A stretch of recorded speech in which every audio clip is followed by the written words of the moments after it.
da se lahko pogledate, to so defibrilatorji. Zdaj ste na delavci v teh defibrilatorji. Kaj to je?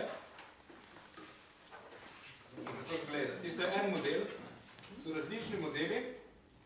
Ta model, ki je najpogosteje nameščen v Sloveniji. Potem si ga tam med predavalcem še v Marci si ga lahko pogledate. Te so najpogostejši in s tem se bomo učili delati zdaj.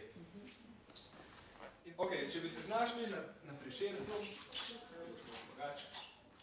aha, pa da najprej še poudarim to. Tale stvar ni del defibrilatorja, to je samo v učne namene. Ok, v resnici je samo ta škatla. Zdaj bom cel postopek pokazal, kaj bi bilo v resnici. Na Prešercu se je gospa zgrudila. Gospa, a ste v redu? Na pomoč! Ne diha. 1, 1, 2. Dobar dan. Ja, Klemen tu. Na Prešercu se je ena gospa zgrudila. Ne diha. Ok, dobra, hvala. A lahko tečeš to defibrilator? 1, 2, 3, 4, 5, 6, 7, 8, 9, 10, 11, 13, 14, 15, 16, 17, 18, 20, 21, 22, 23, 24, 25, 26, 27, 28, 29, 30.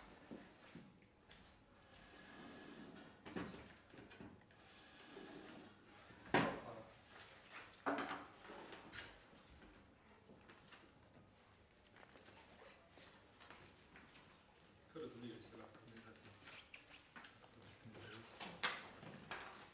Tam malo drugačne dekotorje.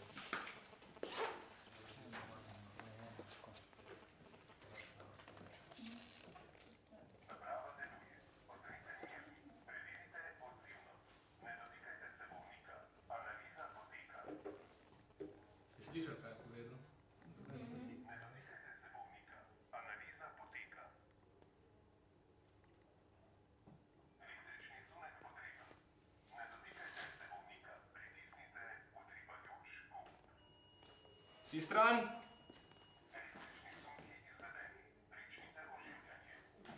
1, 2, 3, 4, 5, 6, 7, 8. In tako naprej.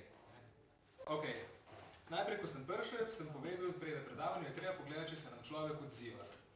Tako sem tako naredil, potresel za rame, gospa, ste v redu, kaj se dogaja, ni bilo nobenega odgovora. Potem drugi korak sem rekel, rabimo pozornost. Se zabereš na pomoč, pridite pomagati, nekaj je narobe.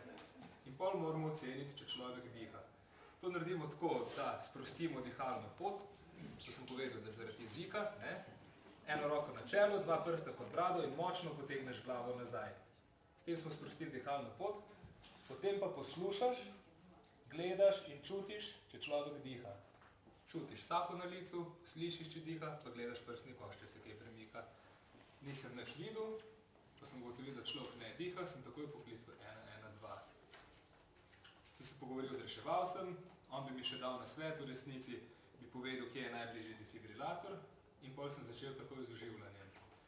Poiskal sem sredino prsnega koša, to je približno, prsni koš poteka od teh kosti tule zgori, do tle, ko potekajo rebra, daš roke približno na sredino, dlan dominantne roke, s drugo roko prepleteš prste, se postaviš pravokotno na človeka s stegnjenimi rokami in začneš pritiskati.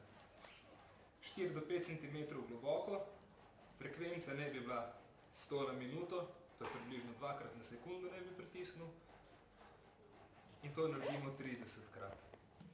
Pritisk pa spust mora biti enakomeren, da srce stisnemo in da se pol napolni s krvjo. Ko to naredimo 30-krat, sem spet zvrnil glavo, zatisnil nos in s svojimi usti objel usta od lutke in dal 2 vpiha in zraven gledal prsni koš, če kaj efektivno delam. Se je dvignilo ali ni? Je. In 2-krat. In pol bi spet nadaljeval. Ampak, ker mi je prinesla ona defibrilator, vmes sem še poslal defibrilator, sem takoj začel uporabljati tole. Ta stvar, najprej si mirno pogledamo, kako to zgleda, kor je vse narisano, kam je treba katero elektrodo dati. V vsakem defibrilatorju so različne elektrode, te so pač na tak način, zmeri je vse narisano od zgoraj. Slediš navodilom, položiš elektrode tako, odlepiš stran in prilepiš eno približno pod desno ključnico in eno na levo stran pod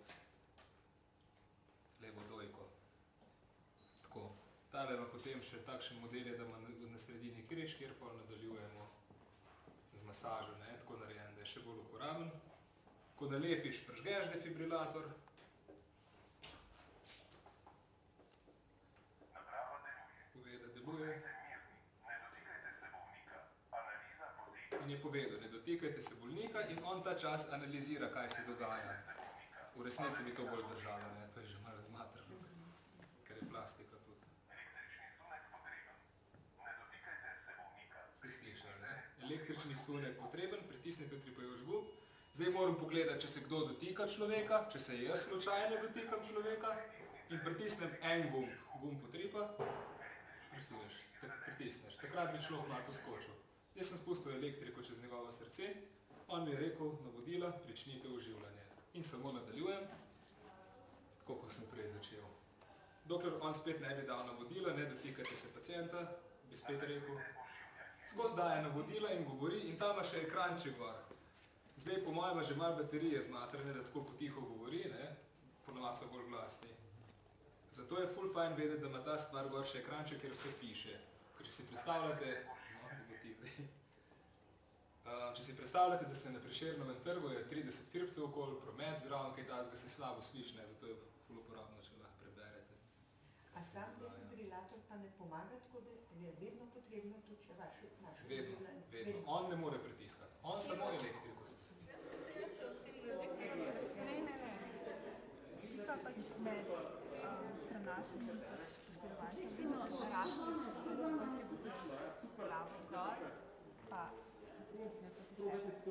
Ja, sam če ti jaz glavo gor nategujem, pa te ne morem hkrati odpreti. Ja ne, ti samo pač glavo, tako da glavo držiš. Vse se da. Aha, ti ne vrteš odpade videti.